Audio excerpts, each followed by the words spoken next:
नमस्कार, स्वागत आहे तुमचं मोहक रेसिपीचे आपल्या मराठी यूट्यूब चॅनेलमध्ये। आज आपण कुठलीही पूर्वतयारी न करता एकदम सोप्या पद्धतीने खुसखुशीत चौपट फुलणाऱ्या रव्याच्या वाफेवरील सालपापड्या करणार आहोत। व्हिडिओ सुरू करण्यापूर्वी अजूनही आपण आपल्या चॅनेलला सबस्क्राईब केलेलं नसेल तर सबस्क्राईब करायला अजिबात विसरू नका। रव्याचे पापड करण्यासाठी इथे 1 वाटी बारीक रवा मिक्सरच्या एका भांड्यामध्ये घालून घेऊया। यामध्ये 2 चमचे गव्हाचं पीठ घालूया। चवीपुरतं मीठ घालून घेऊया। आता हे सर्व पदार्थ मिक्सरमधून 2 ते 3 वेळा फिरवून घ्यायचे आहेत। रवा मिक्सरमधून थोडासा फिरवून घेतल्यानंतर यामध्ये 1 वाटी पाणी घालून घेऊया व परत एकदा हे मिश्रण मिक्सरमधून वाटून घेऊया। अजूनही हे मिश्रण बरंचसं घट्टसर असं आहे, म्हणून परत यामध्ये 1 वाटी पाणी घालूया। तरी ते 1-2 वाट्या पाणी घातल्यानंतर अशा प्रकारे हे बॅटर तयार झालेलं आहे। हे बॅटर एका भांड्यामध्ये काढून घेऊया। यामध्ये 1 चमचा जिरे, 1 चमचा पांढरे तीळ, पाव चमच्यापेक्षा सुद्धा कमी पापड खार घालून घेऊया व हे सर्व पदार्थ चांगले मिक्स करून घेऊया। या मिश्रणामध्ये आपल्याला अजिबातही गाठी करायच्या नाहीत। जर असतील तर गाठी त्या चांगल्या फोडून घ्यायच्या आहेत। पापड करण्यासाठी इथे इडली पात्र घेतलेलं आहे, त्यामध्ये 2 वाट्या पाणी घालून घेऊया। इडली पात्रामधील ज्या प्लेट्सला असे होल्स असतात ती प्लेट यावरती ठेवून देऊया। आता हे इडली पात्र गॅसवरती ठेवून या पाण्याला एक उकळी येऊ द्यायची आहे। पापड करण्यासाठी इथे 4 प्लेट्स घेतलेल्या आहेत।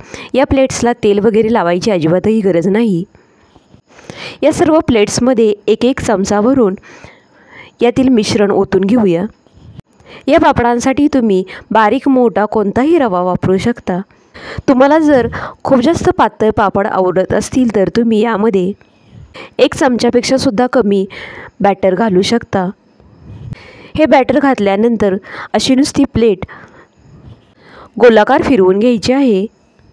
वाफेवरचे रव्याचे पापड करण्याची क्रिया किंचितशी गुंतागुंतीची जरी वाटत असली तरी हे पापड करायला खूप जास्त वेळ लागत नाही।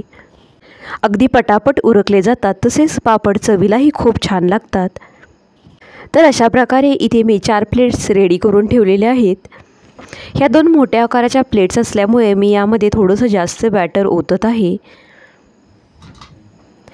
इथे या पात्रामध्ये पाणी गरम करत ठेवलेलं होतं, त्या पाण्याला एक उकळी आल्यानंतर ही प्लेट यामध्ये ठेवून देऊया व यावरती झाकण ठेवून फक्त 1 मिनिटासाठी हे पापड वाफवून घेऊया। इथे गॅसची फ्लेम मीडियम ठेवायची आहे।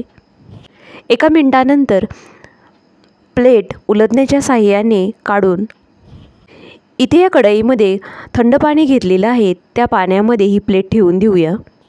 पापड किंचितसा थंड होत आहे तोपर्यंत दुसरी प्लेट यामध्ये ठेवून देऊया व परत 1 मिनिटासाठी हा पापडही वाफवून घेऊया। तर इथे ही प्लेटही थंड झालेली आहे। आता एका सुरीच्या साहाय्याने या पापडाच्या कडा अशा सैल करून घेऊया। तर कडा सैल केल्यानंतर पापड अगदी अलगद निघालेला आहे। तर तयार झालेला पापड उन्हामध्ये एक पॉलिथिनची शीट अंथरलेली आहे, त्यामध्ये ठेवून देऊया।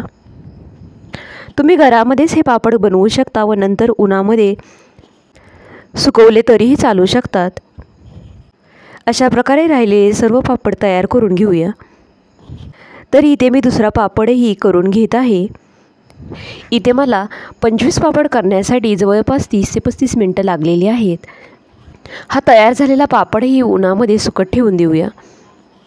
हे पापड आपल्याला उन्हामध्ये 2 दिवसासाठी चांगले सुकवून घ्यायचे आहेत। ज्याप्रमाणे रव्याचे पळीपापड कागदाला थोडेसे चिकटतात, त्याप्रमाणे हे वाफेवरचे पापड अजिबातही चिकटत नाहीत।